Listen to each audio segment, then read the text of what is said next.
Karen's dad is really wealthy. When he dies, Karen will get a lot of money. I think she might get around $100 million. Isn't that amazing? I'm so excited. When Karen gets her money, I hope she'll take me on a vacation. That would be so nice. Maybe I'll even ask her to buy me a car. James, what about you? I've always dreamed of getting a really fancy gaming computer. I wonder if Karen would buy me one. As they chatted excitedly, they didn't notice the look on my face. On the other side of the door, I held onto my purse tightly. My name is Karen. I met my husband James at a social club for people who work.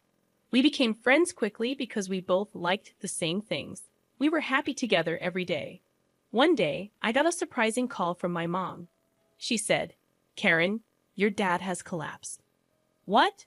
My dad was always cheerful, cracking dad jokes, and he seemed healthy. He ran his own company smoothly. It was hard to believe he collapsed. Worried about him, I left home right away and took the next train to the hospital my mom mentioned. My dad was incredibly kind. Even with his busy schedule, he always made time to play with my brother and me. He was a wonderful father who loved carrying us on his shoulders. I remember how emotional he got when I read a letter to my parents at my wedding to James. It's a memory I'll never forget. So hearing that such a loving man collapsed was hard to believe. When I got to the hospital where my mom was waiting, she turned to me. "Mom, how's Dad? Is he okay?" "Karen, please stay calm and listen." My mom looked at my dad lying on the bed with his eyes closed as she explained.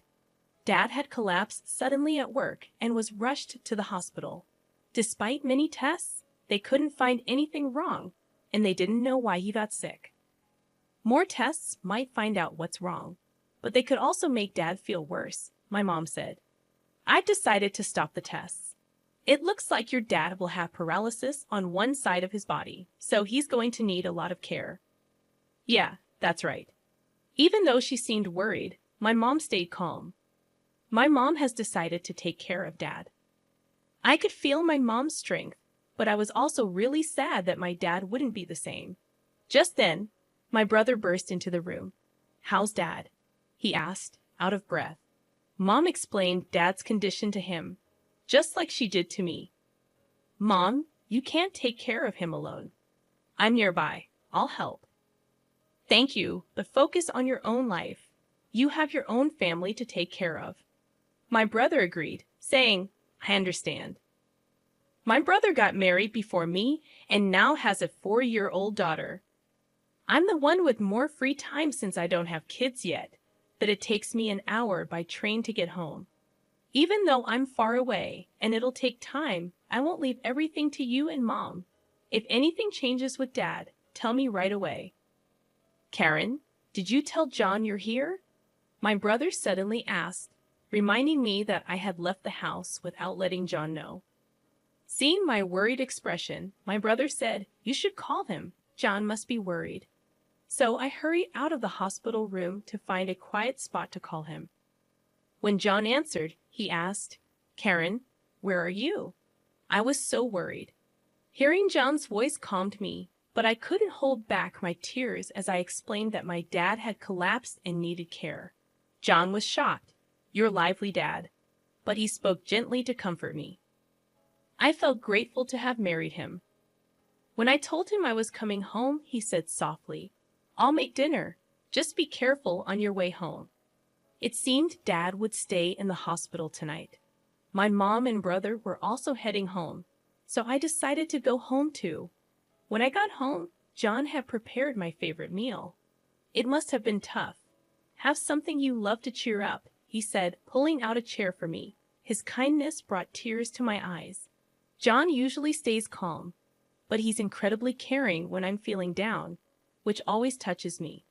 After thanking him for his comfort, I went to bed early that day. The next morning, feeling a bit better, I told John that I wanted to help take care of my dad sometimes, and he agreed happily. Also, it turned out that John had informed his parents about my dad's condition, and they offered to help with chores while I was away. I was surprised and grateful to receive such support from John's family to assist with my dad's care. When I called to thank them, John's mom chuckled and said, Your dad is like family to us. You don't need to worry about a thing." When John's parents arrived at our house with smiles on their faces, asking how they could help with chores, I was surprised. They, like John, are usually calm and composed. Before I got married, I thought they were a bit distant, but maybe I misunderstood them. I kept thanking my husband James and my in-laws for their support and for taking care of my dad. My dad used to talk a lot, but after the paralysis on his left side, he couldn't speak well. Luckily, he could still write since he was right-handed. He communicated with us by writing on a whiteboard. Even though he was mostly in bed, he lifted our spirits by drawing funny pictures and writing dad jokes. My brother also came to help, but it was mostly my sister-in-law who assisted. With her experience as a caregiver, she patiently taught my mom and me how to help Dad. We were worried that my sister-in-law might not want to take care of Dad since he's not her blood relative, but she didn't mind at all. She happily said, "Your dad has made me laugh so much. Now it's my turn to make him smile." Seeing her enthusiasm made me realize that my brother had married an amazing person. My brother may have a great spouse, but I'm not falling behind when it comes to having an amazing one myself. My whole in-law family supports me in taking care of my dad. Every time I go to help him, they ask how he's doing, and I'm really thankful for their care. But then I realized it might all be a misunderstanding, just by chance. One day, I left the house to go see my dad, but when I got to the station, I realized I forgot my wallet. Feeling annoyed with myself, I went back home. Usually, when I went to help my dad, my in-laws would pitch in with chores, so I thought they'd find it funny that I forgot my wallet. I went inside, got my wallet from my room, and went back to the front door. That's when I overheard a conversation between James and my in-laws in the living room. "So, Karen's dad isn't going to pass away anytime soon, huh? I'm getting tired of waiting." I couldn't believe what I was hearing. I stopped in my tracks, wondering if I misheard. Quietly, I tiptoed closer to the living room door and pressed my ear against it, listening carefully. "Anyway, how much do you think Karen will inherit when her dad passes away? It doesn't make sense for us to be nice to her unless we get a big share. Her dad is really rich. She's probably going to get more than 100 million, right? Wow, that's amazing. I can't wait. When her dad passes, I hope Karen takes me on a vacation. That'd be nice. Maybe I'll ask her to buy me a car. James, what do you want?" Their conversation filled the room with excitement. On my side of the door, they probably had no clue about the expression on my face. I gripped my wallet tightly, feeling a mix of anger, frustration, and sadness. Careful not to make a sound, I quietly left the house, my mind swirling with emotions. I headed straight to my parents' place. If I thought my in-laws were being unusually kind, now I realized it was all for the sake of money. My dad's inheritance was significant, but I couldn't bear the thought that my in-laws were eagerly waiting for his demise. Unable to clear my mind, I sat on a bench at the local station near my parents' house.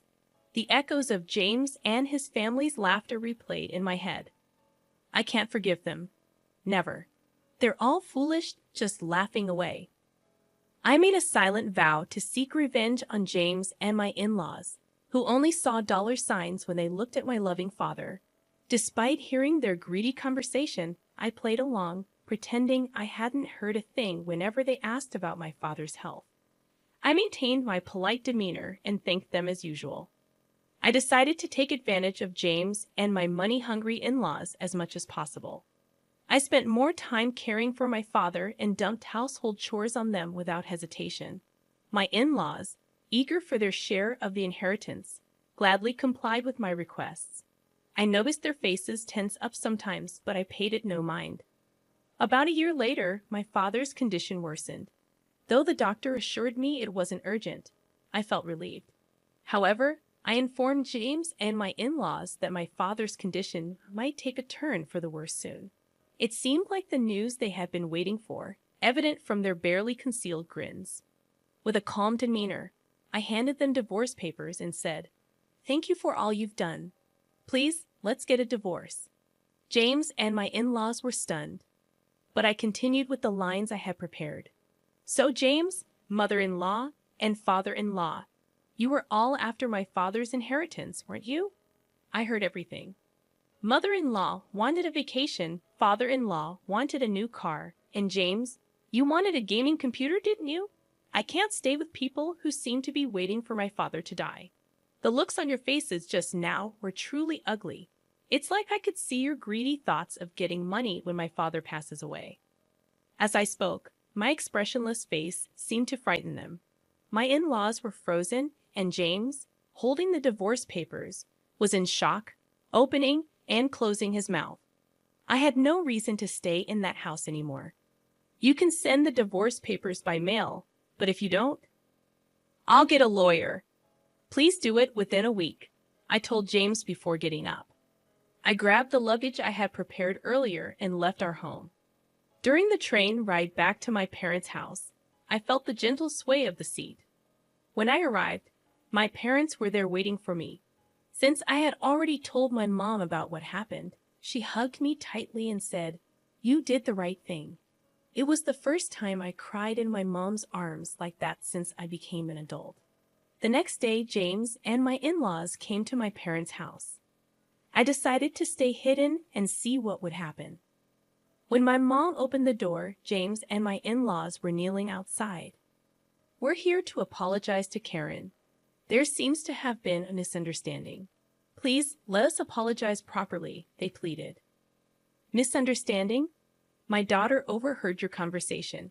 It seems you've been eyeing my husband's inheritance. I don't want to have anything to do with people like that." My mom sharply dismissed them. James persisted, pleading to see me again. "I can't let you see her because she doesn't want to. What she wants isn't your apologies, but for you to fill out the divorce papers. Have you done it? Hand them over quickly," my mom insisted. "Please just give me one more chance," James begged, but then the sound of a cane tapping caught everyone's attention from deep within the house. We all turned to see my father, leaning on his cane with the help of my sister-in-law. James looked shocked to see my father in person for the first time. With a whiteboard in his hand, my father had a message for James. It read, "I won't let my daughter stay with someone who can't make her happy. Divorce her immediately as she wishes." The message, written strongly, seemed to hit James and my in-laws harder than anyone else's words. They finally realized there was no point in arguing further. Slowly, James and my in-laws stood up. "I filled out the divorce papers. Here they are," James said, handing the papers to my mother. He promised to let me know once he filed them with the city hall. And then my mother sent him and my in-laws away. Emerging from my hiding spot, I said, "Thank you, Mom and Dad." My mother smiled gently while my father chuckled and wrote a message on the whiteboard. "A father's duty is to protect his daughter until the end." Seeing those words, I couldn't help but cry. Despite his paralysis, my father remained the same kind and caring person. I had initially thought he had changed, but he proved me wrong. He was still the dependable father who always put me first. "Dad, I hope you live a long time," I told him tearfully, and he responded with a grin. Since then, James has returned to his parents' house and seems to be living quietly. As for me, I've adjusted to taking care of my father while managing work. It's a busy life, but remembering how my father always made time for us when we were young, my brother and I never feel burdened by caring for him. Despite being half bedridden and losing weight, my father's laughter and love for dad jokes remain unchanged. My sister-in-law also finds joy in caring for him, and we're able to lead a peaceful life together.